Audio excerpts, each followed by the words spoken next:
What was it that drew you to the violin to become your instrument of choice? Oh, I think it must have been because my father played the violin. Yeah? Yes, he used to play well, he used to play all the time, but on Sunday mornings was the favourite. And he'd play the violin. I learnt mandolin first of all, and then got interested in the violin. Can you just give us a brief rundown on your musical involvement before you joined Steeleye Span?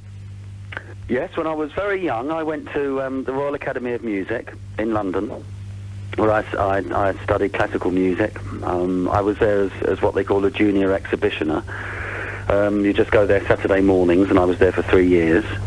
When I left there when I was 16, carried on at school and then a college, and then left home as soon as I possibly could at 18. Moved into London and got involved with a lot of Irish musicians, and that was sort of my introduction really into folk music of any kind. So would you say you had a fairly good knowledge of folk music before you joined the band? Not really, no. I had a good knowledge of Irish traditional music, but really not so much English music. I was playing around the folk clubs a bit with Bob Johnson, who's now no longer with us. So I heard quite a few songs, but I wouldn't say that I actually studied it or anything like that. I mean, I heard a lot of the folk music, but and I loved the spirit of the music, but it wasn't something that I became sort of academically involved with. And I always forgot the names of the tunes I was playing and whatever. I like the music. Would you say you were a fan of Steeleye Span before you joined? I didn't really know much about the band. The band had just started. There was a little bit of a buzz going about the band. I don't think they'd done any gigs. They'd recorded one album and then split up.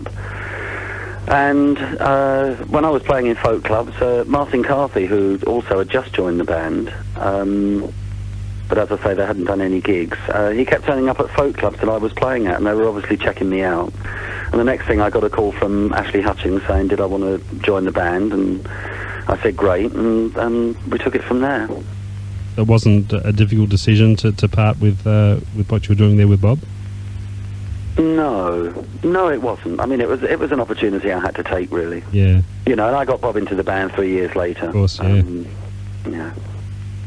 Is it difficult for you in interview situations like this to keep tabs on the band's history? Because there's been so many changes over the years.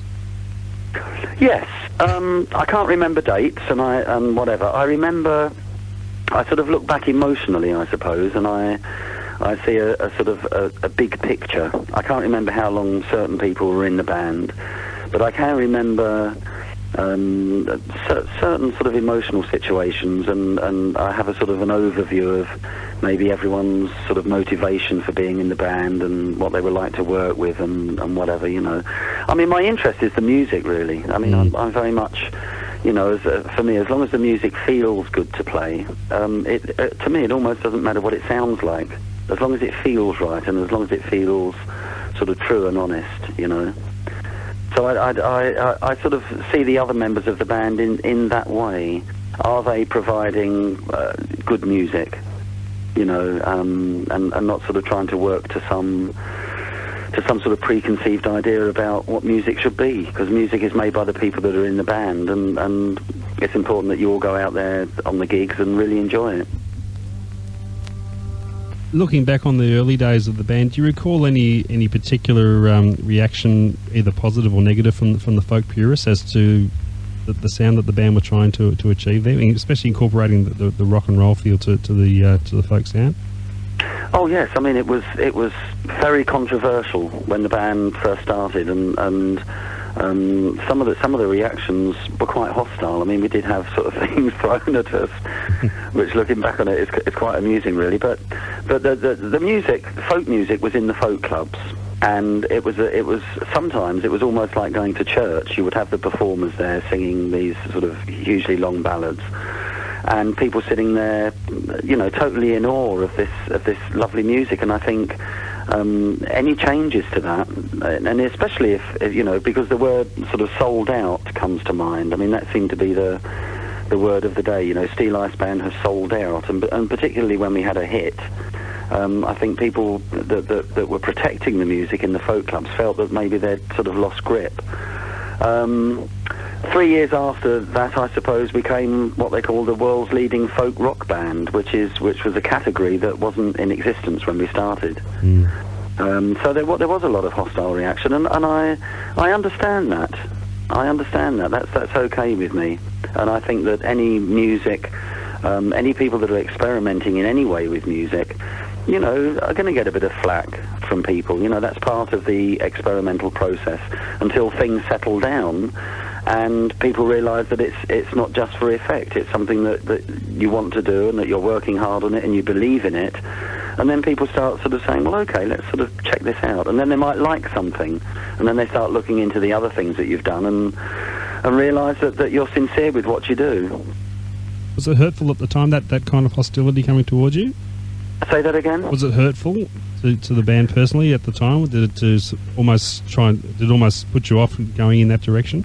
No, I think we went the other way, actually. You know, I remember once we had a manager, Joe Lustig, who unfortunately he died a couple of years ago, but he was a very, very good manager for us, and obviously wanted us to do well, and he would sort of check out the gigs and whatever, and he'd hear us do all these lovely sort of up jiggy numbers and things, and then we'd go into this very sort of long, dirgy ballad thing, and we'd turn up at a club somewhere, maybe in the States, and Joe would be in the dressing room, and very sort of tactfully he'd say, I think we should do some up numbers tonight.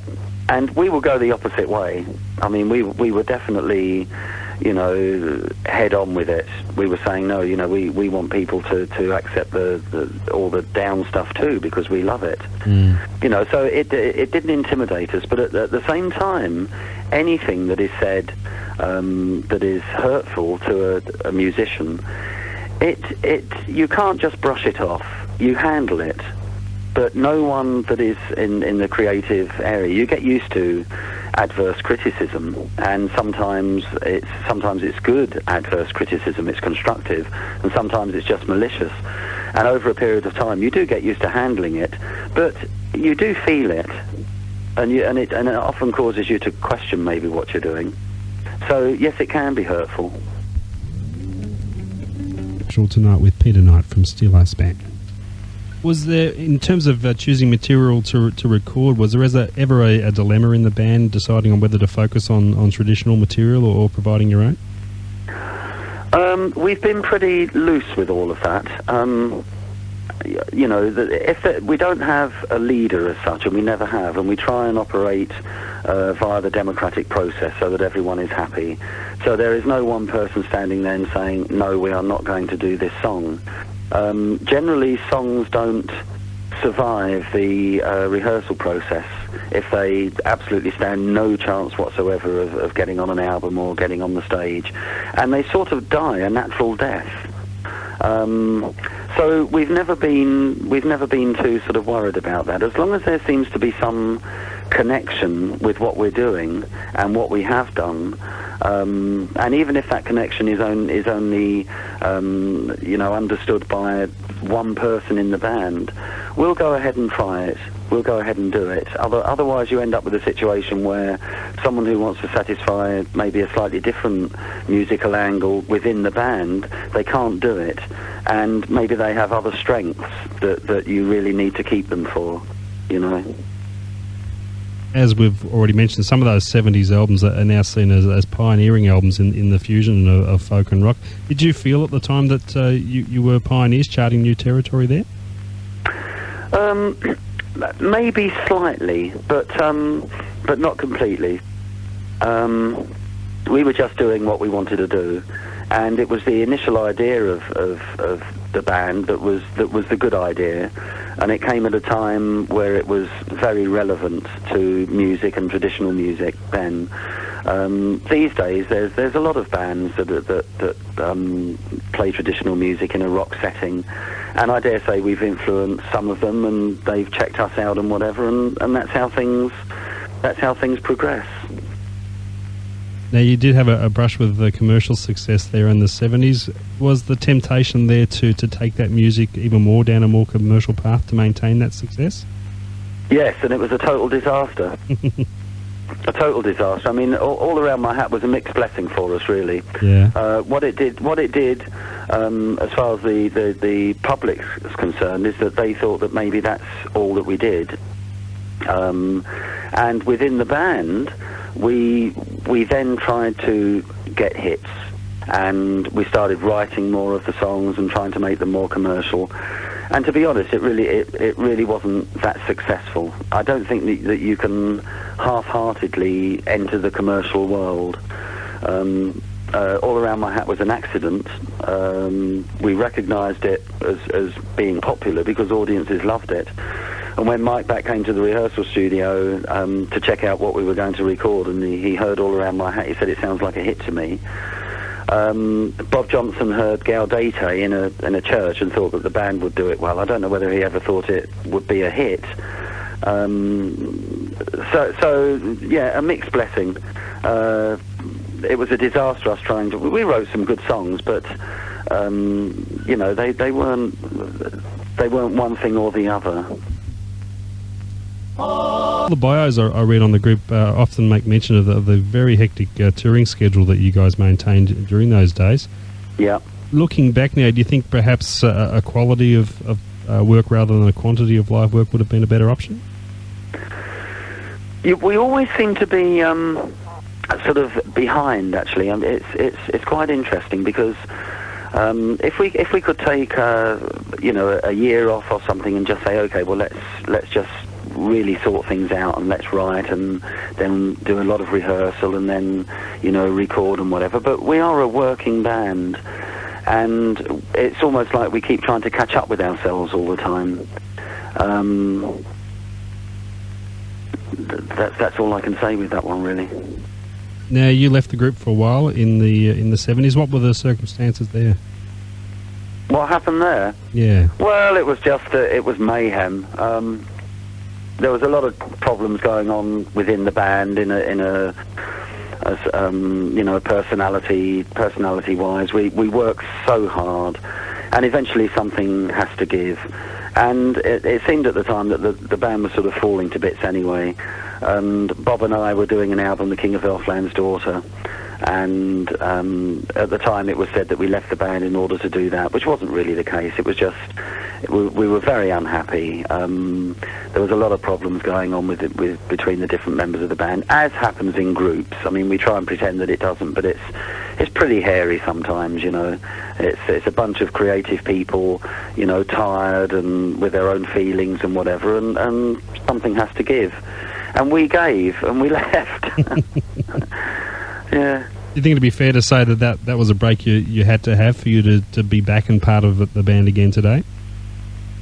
I think so, yes. When I left the band, I live by the sea. I live on the south coast of England.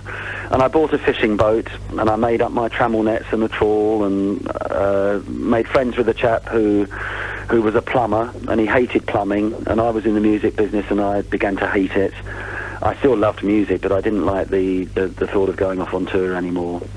And so we got together and we went fishing in the English Channel for 3 years, and it was very hard work. It was very hard work, and I remember being out there once in a gale trying to get the nets in, and my feet up on the gunnels of the boat, and I'm hauling these trammel nets in, and I'm vomiting to one side, and my back felt as though it was broken. And I thought I'd give anything now to be on a nice warm stage singing Let Her Go Down or something, you know. It was very hard work. It made me realise that what other people do, sometimes you can look at and think it's easy, and that's so wrong. What about musically during those 3 years away? Did it give you time to explore other musical avenues? I didn't really do a lot, to be honest, in the music department. In fact, when I rejoined the band, I was asked to... Chris List put a proposal to us, a sort of an offer that we couldn't refuse. And I think the requirements for us to get back together again was that I had to be in the band, and Tim Hart and Maddie Pryor, that was they considered that to be the basis of the band. And as I say, they made us an offer we couldn't refuse, and I went back totally willingly, and absolutely, I've loved it from that day to this. So what was the initial impetus from Chrysalis getting the band back together in the 80s? I don't know. I think that when Bob and I left and John Kirkpatrick joined, and I think Martin Carthy rejoined, I don't think that Chrysalis saw that as being a band that people wanted. I really don't know exactly what it is, but they suggested that Bob and I go back into the band and we record an album and we do a tour. That was the initial suggestion. And that's what we did. I don't quite know what their motivation was really. I would guess money. As usual, yeah. Yes. Did you go into the Reformation with a game plan of doing anything differently from the past? No, not really. I'd always tended to take in songs that I'd written that I felt were compatible with the general repertoire of the band.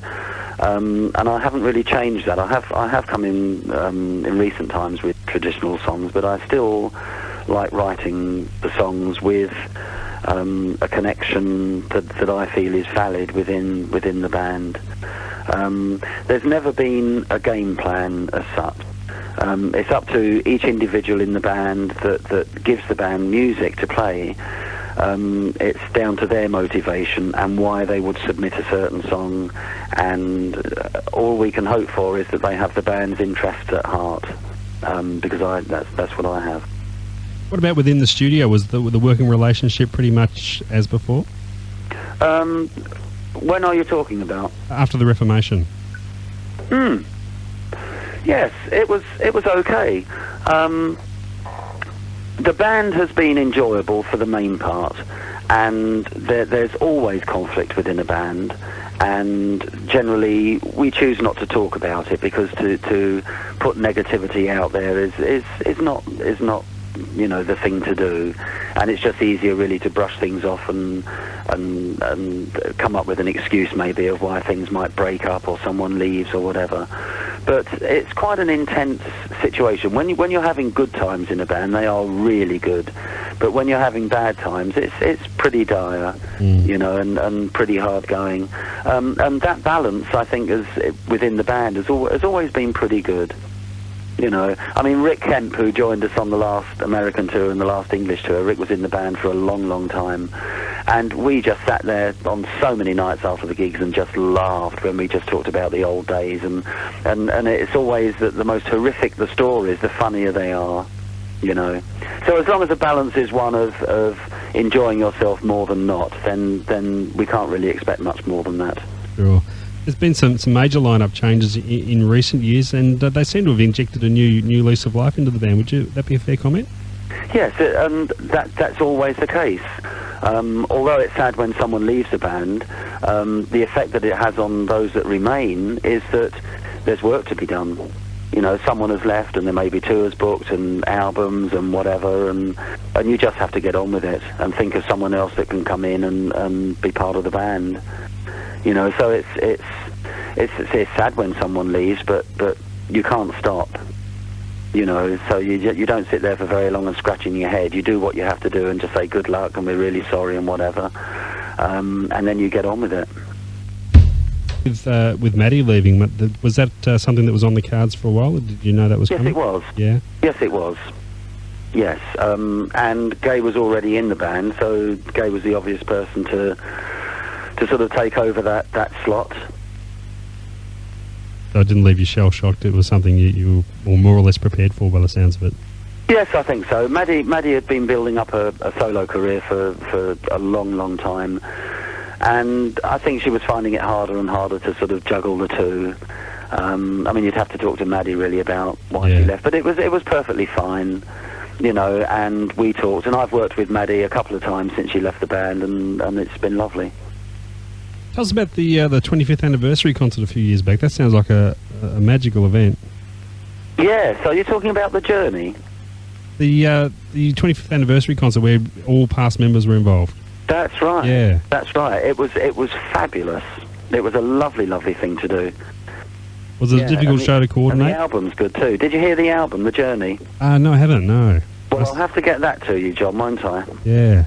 I'll send you one of those. Was it a difficult event to coordinate, getting everyone back together at the one time? Well, it wasn't my job to do it, and I'm sure it was difficult. But we but it did work out. I mean, the only person I think that wasn't involved was Terry Woods, actually. I don't think there was anyone else that didn't take part. And Nigel Pegram, who lives in Australia, he came over to do it. And Tim Hart, who lives in the Canary Islands, he came over to do it. And it was lovely. It was lovely rehearsing with the different lineups and seeing everyone again, yeah. Did you do anything similar for the 30th anniversary? No, we didn't. No. I think because we've had sort of the changes looming and different things happening, I don't think we could sort of organise anything like that. We'll have to do it for the 35th anniversary, I think. Nah. They're not too far away either. That's right. Yeah.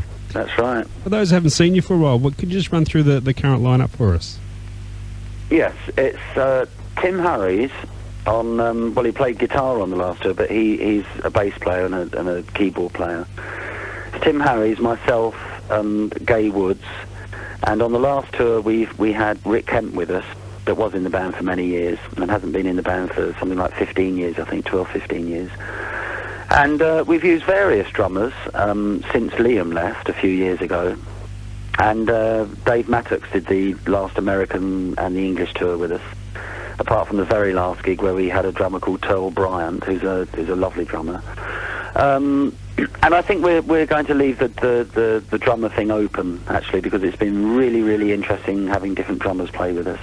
And I don't know whether we'll settle on a sort of a permanent drummer, because things tend not to be like that these days. I think people are interested in a number of different things and don't really like to be pinned down to one thing, you know. Now, away from the band yourself, you've released your second solo album, a long time coming, that one. Uh-huh. And I get the feeling it was a real labour of love. Well, yes, it's what I like to do. And I thought instead of going to record companies and getting involved with people and collaborating and having people turn around to me and say, no, I don't think this track or that track, I thought, you know, I mean, I've joined this wonderful revolution of the internet and thought that I would set up shop and build a studio in my home and go for it, and I'm very pleased I did. So how long in the making was this album? Probably took me about a month, I suppose, all in all. And very nice working at home. Yeah. You know, much nicer. And working alone I enjoy too. I didn't know if I would enjoy that process, but I did. And I think I'll repeat it. Hopefully before Christmas is the plan. Sounds like as soon as I put the phone down on you, I'm going to make a start on another one. Oh, terrific. I'll remember that when I hear it. Oh, yeah. It sounds like you've carved a quite comfortable niche there, you know, coordinating your own work with the band work as well. The two aren't sort of getting in each other's way? No, they're not. And obviously working at home and whatever and doing solo gigs and things, I just phone up John Dagnall, who's our record company, and I just give him the dates of my solo gigs and we work things around, and so far so good. No problems. Terrific. And just before we wind up, Peter, the future for Steeleye Span, what do you see down the track? I have absolutely no idea. Tim Harries and I work very well together, and we've been talking over the last couple of weeks about where we go from here. And I think probably what will happen is that Tim will come down here and we'll do some pretty serious work about, you know, thinking about the next album and the sort of material that we can do. And I think Tim and I are both in a similar mind, really, is that the folk rock thing, not that we're bored with it, but it's very, very established. And if you're not careful, you can keep just going to the same format, you know, a song in a certain setting. And I think that we'd like to sort of review that in a serious way. And I think Tim's going to come down and we're going to sort of work on that to say, how can we, you know, stretch things a little. You know, we've introduced a bit of free improvisation, which is my love, into the band, and that's been successful up to a point. We've taken a couple of songs on the last album that maybe people will think aren't particularly Steeleye songs, but at least we've stretched the boundaries a little bit and made people ask a few questions. And I think we just need to work on it and say, right, where do we go from here? So that we don't end up in some sort of trap. Excuse me. No worries. Well, thanks for that, Peter. You're welcome. Appreciate your time very much, and You're welcome. hopefully we'll look forward to another Steeleye Span visit down here. Your regular visitors down here, and always welcome. That would be nice. Yeah, we'd love you to have see a you lovely again. country there, and we would like to come again. Oh, well, we'll be here waiting for you. Lovely. Thanks again for your time, Peter. And Okay, I'll let you get to work on the new album. Brilliant. Terrific. Thanks again. Nice talking to you. You too. Bye-bye. Bye.